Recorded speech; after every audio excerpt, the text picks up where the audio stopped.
Vamos a Mateo capítulo 9, del 33 al 35. Dice, llegaron a Capernaum.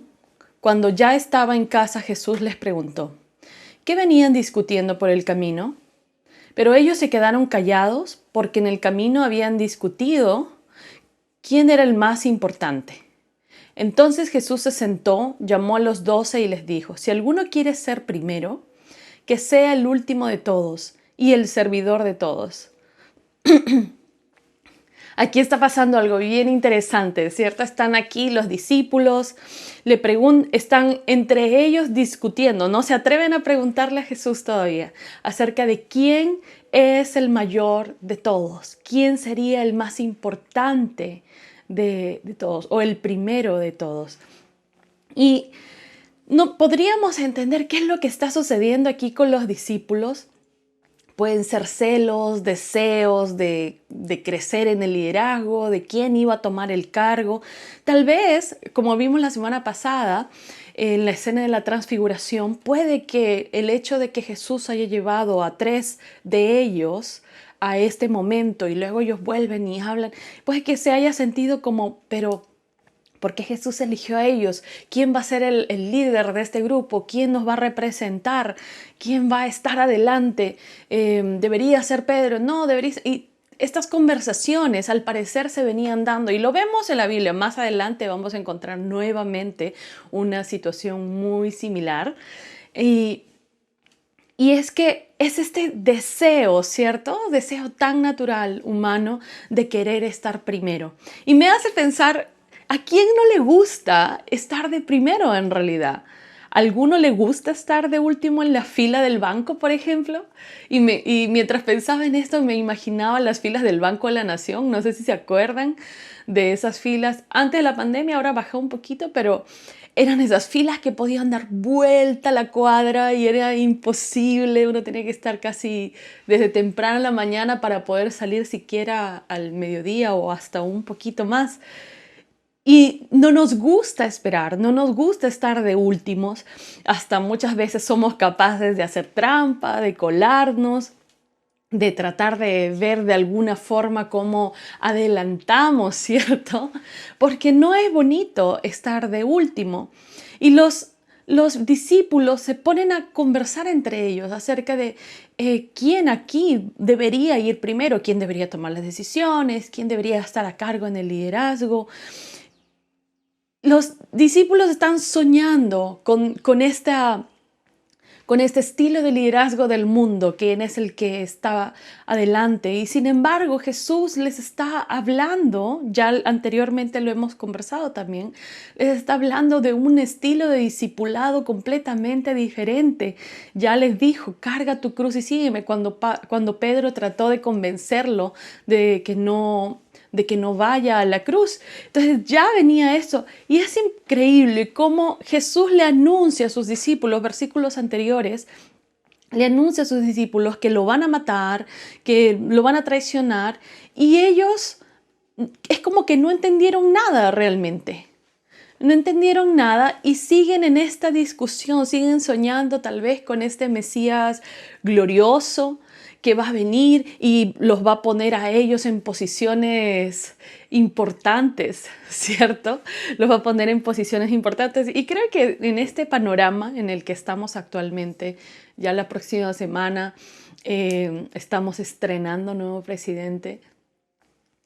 Y cuando se estrena un nuevo gobierno, uno puede ver esto, ¿cierto? Entra el gobernante más sus allegados y las personas que estuvieron con él en campaña y son parte de su equipo. Entonces ahora yo me imagino a los discípulos pensando en esto. Ya Jesús va a venir, va a tomar su lugar como el rey, como el Mesías. Y entonces, ¿quién de nosotros va primero? ¿Quién va a ser el premier? ¿Quién va a ser el vicepresidente? Por decirlo así. Es como, ¿quién de nosotros va primero? ¿A quién Jesús favorecería? ¿Cuánto nos pasa esto? ¿Cómo nos cuesta entender? Y lo pienso para mí y para cada uno de nosotros. ¿Cuánto nos cuesta entender el proyecto de Jesús, su plan para nosotros? Nos creamos expectativas que a veces están fuera del lugar, que solo en la lógica humana tienen sentido, pero en la lógica de Dios es completamente diferente. Él no nos ha llamado para ir en una búsqueda de poder, riqueza y fama. De eso no se trataba su ministerio y de eso no se trató su invitación a ser parte de su reino, a buscar nuestra propia comodidad, sino nos llama a una vida de humildad, a una vida de servicio, donde los demás son más importantes, donde su reino es más importante. Y por eso les recalca y les dice, si tú quieres ser el primero, tanto quieren ser ustedes los primeros, el vicepresidente, el primero, lo que quiera, el puesto que estén imaginándose ocupar, tanto quieres ser el primero, tendrás que hacerte último entonces.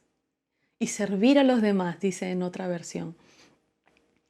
Es completamente opuesto a las figuras que vemos hoy en día en nuestra cultura, en este mundo, que el primero busca miles de formas de adelantarse a los demás, de tener mayor poder y posición, de poder tener ventaja sobre los demás, para que su vida se haga más cómoda, para que su trabajo se haga más cómodo, para que su familia viva de forma más cómoda y muchas otras cosas. En realidad, siendo honestos, es una de las grandes razones por las que la gente busca estar de primero. Y Jesús nos dice no. Mientras Jesús se baja de su trono y su gloria en el cielo a servir, los discípulos quieren subir y dominar. Es completamente contradictorio. Te pregunto, ¿cuál es tu motivación más profunda para seguir a Dios? Para seguir a Jesús. ¿Cuál es tu motivación? Pregúntate a ti mismo, ¿cuál es esa motivación en lo secreto de tu corazón? Realmente, ¿por qué estás siguiendo al Señor? ¿Qué es lo que esperas detrás de esto? ¿Puedes preguntártelo por un momento? Todos tenemos una tendencia, y es parte de nuestra humanidad, una tendencia de estar en primer puesto, de poner nuestras prioridades adelante por encima de los demás, aún por encima de nuestra propia familia o de las personas que amamos. Este es este egoísmo, ¿cierto?, con el que nacemos, esta vanidad, aunque se manifiesta desde pequeños muchas veces, de querer ser el centro de la atención, de querer ser atendidos, de celos hacia los demás, de resentirnos cuando no nos salimos con la nuestra o no nos dan lo que queremos. Y cuando ese niño no es corregido en su tiempo, esto se vuelve una conducta muy natural de adultos. Y hemos crecido con esto. Y fíjate qué es lo que viene sucediendo aquí. Ahora Jesús trae esto y lo lleva mucho más allá, lo ejemplifica. Y Marcos capítulo 9, 36 dice, siguiendo esta misma escena, dice, luego tomó un niño y lo puso en medio de ellos. Abrazándolo, les dijo. Y voy a continuar la lectura, pero de Mateo, que nos explica un poco más. Dice, les aseguro que a menos que ustedes cambien y se vuelvan como niños, no entrarán en el reino de los cielos. Por lo tanto, el que se humilla como este niño será el más grande en el reino de los cielos. Y el que recibe mi nombre a un niño como este, me recibe a mí. Me encanta, hay varias cosas. Quise poner esta parte del inicio de Marcos, porque la expresión que Marcos usa cuando Jesús toma a este niño y lo pone en el centro, dice que buscó un niño entre la gente y lo llamó y lo puso en el centro. Y no solo lo puso en el centro, dice abrazándolo. Les dijo, este es un detalle que Mateo remarca. Y luego habla acerca de las características de este niño, de los niños, y de cómo nosotros, si queremos ser parte del reino de Dios, necesitamos aprender a ser como ellos. Y cuando leo esta expresión abrazándolo, me da no podía dejar de pensar no solo en el amor del Señor por los niños, que creo que ese es un tema muy bonito, que lo vamos a tratar un poquito más adelante, pero especialmente en ese deseo del Señor, ese abrazo de Dios, de abrazar a este tipo de personas. Y no me refiero a un abrazo físico, sino de de que este es el tipo de personas que yo amo, este es el tipo de personas con las que me encanta estar, como lo llevo a un aspecto mucho más físico. Y esta es una tremenda lección que el Señor le está dando a sus discípulos, pero también nos lo da a nosotros. ¿Cómo nos volvemos como niños? Porque Él está diciendo aquí, el que quiera entrar al reino de Dios tiene que ser como este niño. ¿Cómo nos volvemos como niños? Entendiendo primero, una de las características principales que uno podría ver en un niño es su inocencia, ¿cierto? De que cree lo que se le dice, que no está tratando de ponerse por encima de los demás, aunque sea un niño, como lo dije hace un momento, que si no lo corregían o no, pero lo hace con una inocencia muy natural, no es con una inocencia de afán de poder, de afán de superioridad o de hacer lo que él quiera, sino más bien tiene una inocencia, aun cuando se equivoca, tiene una inocencia muy natural y cree en lo que uno les dice. Y muchos niños, si tú les dices que Papá Noel existe, y creen hasta que después se dan cuenta que no, pero creen profundamente y con una fe muy clara. Y esto es una de las primeras cosas para entender y aprender a ser como un niño, es aprender a creer en el Señor con una fe sincera, entregada al Señor. Es necesario que podamos creer en el Señor de esta forma. Hebreos 11:6 dice, de hecho, sin fe es imposible agradar a Dios. Todo el que desee acercarse a Dios debe creer que Él existe y que Él recompensa a los que lo buscan con sinceridad. Y me encanta esta versión porque dice con sinceridad. Esa fe sincera, entregada, que cree en el Señor, pase lo que pase, es una de las características que necesitamos aprender a cultivar. La segunda, para volvernos más como un niño, es la humildad. Y Jesús dice, tiene que ser humilde como este niño. Y la humildad es una característica importante que destacar en los ciudadanos del reino de Dios, porque el orgullo es algo que nos separa de Dios completamente. Y Jesús dice, este niño, ¿por qué lo abrazo? ¿Por qué lo acerco a mí? Porque tiene estas características que amo las personas, esta inocencia, esta búsqueda sincera de Dios y no sin ningún sentido de orgullo. Es más, si lo vemos un poquito más allá, los niños en el tiempo de Jesús carecían de algún tipo de importancia social o algún estatus social. Nadie les daba importancia a los niños y a las mujeres. Y Jesús dice a este tipo de personas que ustedes, los discípulos, lo ven como último en la cadena de mando, a este tipo de personas les digo, conviértanse como Él. Y fíjate lo que habla la Biblia acerca del orgullo. Salmos 138:6 dice, el Señor ocupa el lugar más alto por encima de todos los demás, pero aún así, Él nunca abandona a los humildes, y Él siempre sabe lo que hacen los orgullosos y se mantiene alejado de ellos. Me encanta este salmo porque dice, Él está por encima de todos, pero no se olvida de los humildes y se aleja de los orgullosos. Muchas de las cosas que aún vemos suceder en nuestra vida, decimos, Señor, pero ¿por qué no escuchas mi oración? Señor, pero ¿por qué no me ayudas en esto? Puede que estés experimentando cierta lejanía de parte de Dios porque hay algo en tu corazón que necesita ser tratado. Los niños no tienen nada de qué jactarse. En realidad, dentro de su inocencia están todas sus intenciones y son capaces, si están comiendo una galleta, capaces de entregarla a los demás simplemente por ser amigo y compartir con los demás. Ese tipo de corazón que no es egocéntrico, que no solo piensa en los hijos, es el tipo de corazón que el Señor nos está diciendo. Tienen que cultivar este tipo de corazón en ustedes. ¿De qué otras formas podemos estar siendo orgullosos? Yo me estuve preguntando esto, ¿de qué forma en este tiempo yo puedo estar siendo orgulloso? Tal vez no me doy cuenta aún en mi vida cristiana. Y solo enumeré algunas. Dice, una de ellas, cuando creemos que ya lo sabemos todo. Cuando no reconocemos nuestros errores. Cuando buscamos hacer nuestra propia voluntad. Cuando vemos las fallas, pecados de los demás, pero no vemos los nuestros. ¿Te sientes familiarizado con alguno de ellos? Yo, créeme que mientras lo escribía, lo pensaba y decía, a veces esto es una de las cosas en las que lucho. Tercero, ¿cómo podemos cultivar este corazón de niño en nuestra vida? El niño aprende, como lo dije al inicio, cree, pero también aprende a obedecer. Aprende a obedecer lo que su padre dice y si no obedece también es corregido. Pero escucha la voz de sus padres y porque sabe que ellos tienen lo mejor para él, le obedecen. Y muchas veces nosotros sabemos lo que Dios nos está diciendo.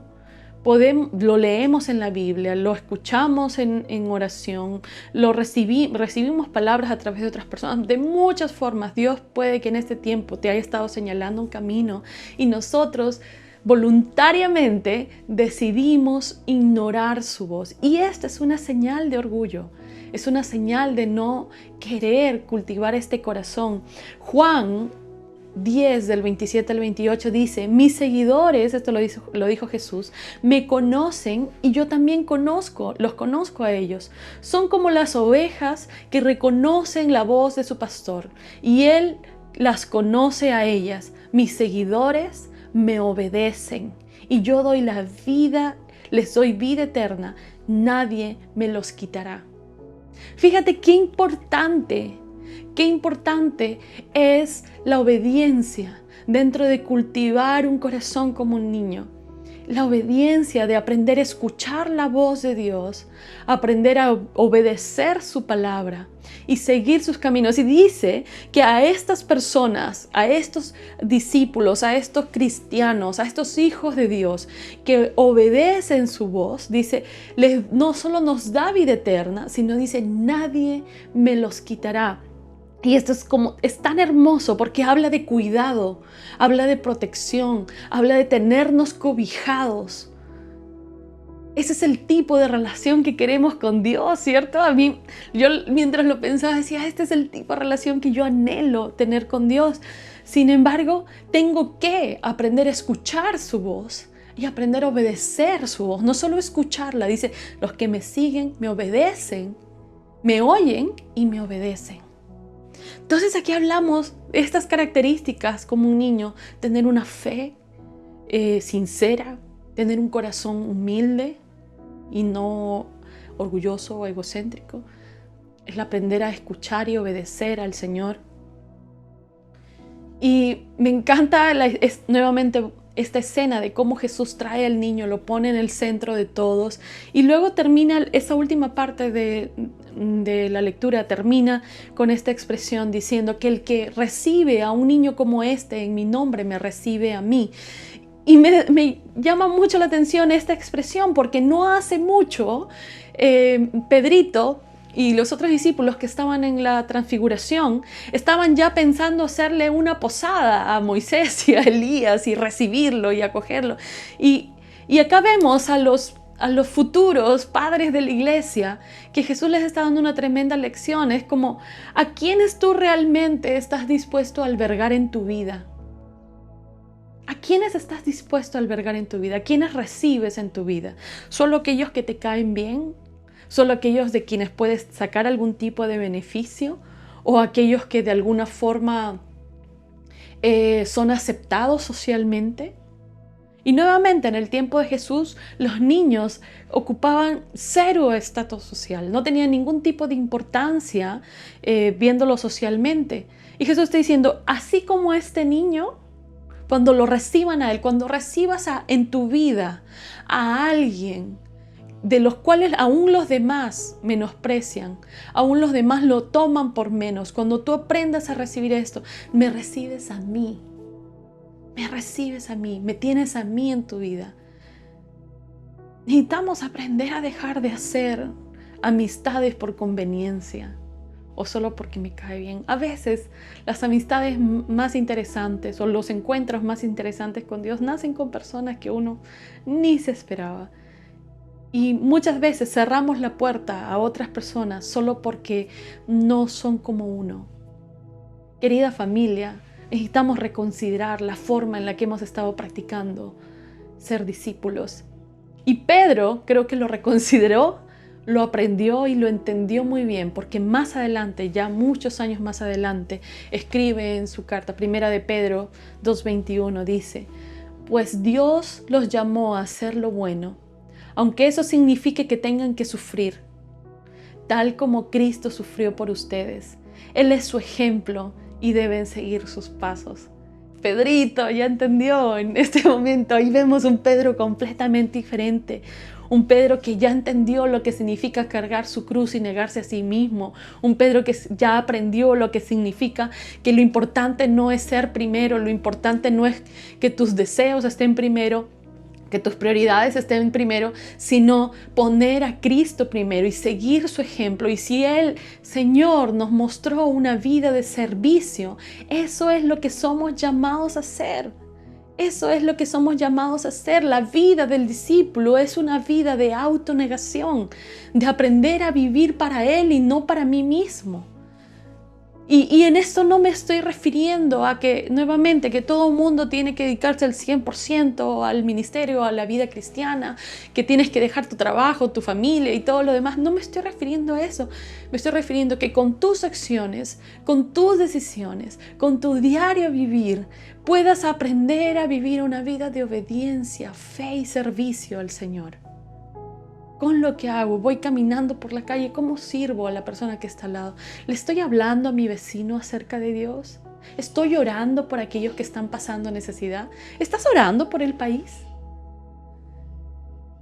Una vida donde le des espacio a los demás, no solo para ti mismo. Primera de Juan 2, del 5 al 6 dice: pues el amor llega a su perfección cuando uno obedece lo que Dios enseña.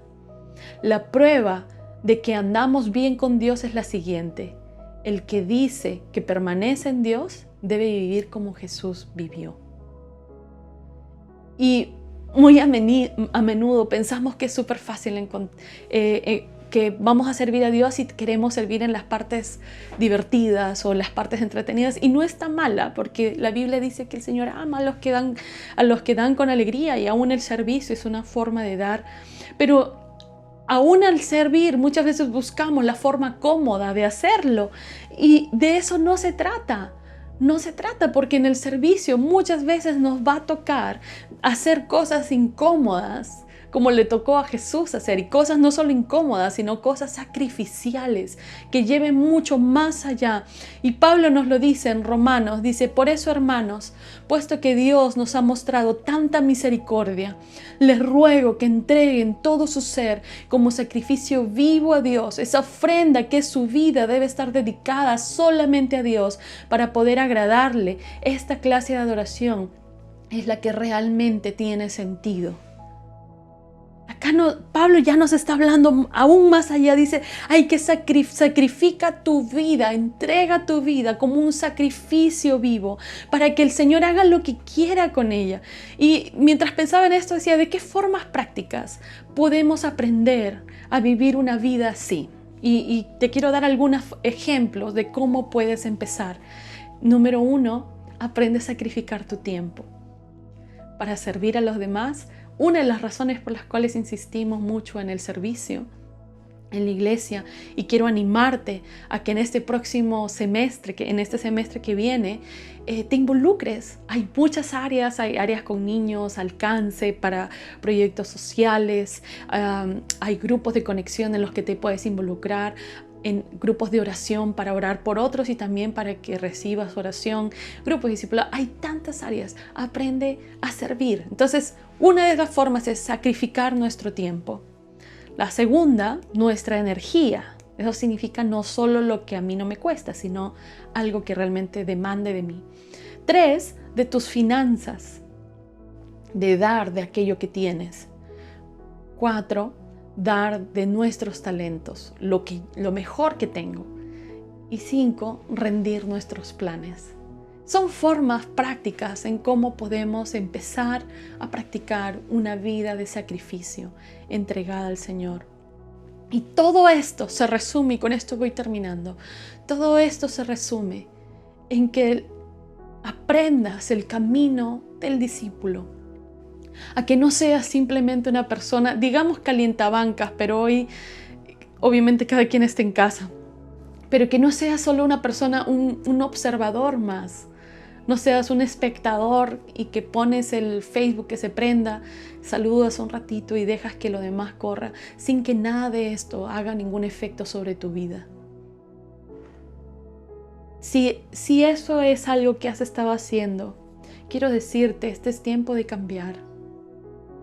Vivimos nuestras vidas sin sentido y creemos que todas las cosas de este mundo, toda la diversión de este mundo, lo bueno de este mundo puede llenar eso.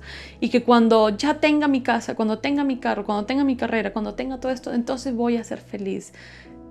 Quiero decirte, el gozo del Señor, el gozo de estar con Él es mayor que cualquier gozo que puedas recibir en este mundo. Y aun cuando nosotros en el servicio, en nuestra vida diaria, decidimos vivir para el Señor, también viviremos el gozo de la recompensa que Él tiene. También seremos parte de su herencia, seremos parte de lo que Él tiene. Esas recompensas gloriosas que el Señor tiene para nosotros, mucho mayor a cualquier cosa que puedas pensar, esperar o recibir en este mundo. Y Romanos nos lo dice, Romanos 8:17, y con esto voy a ir cerrando. Así que como sus hijos, también como sus herederos. De hecho, somos herederos junto con Cristo de la gloria de Dios, pero si vamos a participar en su gloria, también debemos de participar en su sufrimiento. ¿Ves lo que dice acá? Que somos herederos junto con Cristo, que todas estas cosas maravillosas que están dentro del reino de Dios, todas estas promesas, todas estas bendiciones, todo esto, somos partícipes, somos herederos de ello. Pero dice, pero si quieres participar, si estás esperando participar de todas estas cosas, de toda esta gloria que Dios tiene, entonces también vamos a participar de los sufrimientos, también vamos a participar del sacrificio, también vamos a participar en ser obedientes, en morir a nosotros mismos, en aprender a negarnos a nosotros, en cargar nuestra cruz. También vamos a tener que hacer esto. Y esto no lo digo para desanimarte, todo lo opuesto. Hoy quiero animar tu corazón y quiero decirte que el camino del discípulo, si bien es cierto, no es un camino sencillo, pero es maravilloso. Es maravilloso, no hay mayor gozo en la vida que seguir al Señor, que obedecerle, que vivir para Él. No hay mayor gozo que ese. Y probablemente si te has estado sintiendo perdido en esta vida es porque necesitas venir al camino del discípulo, aquel que aprende a vivir una vida para Él y no para sí mismo.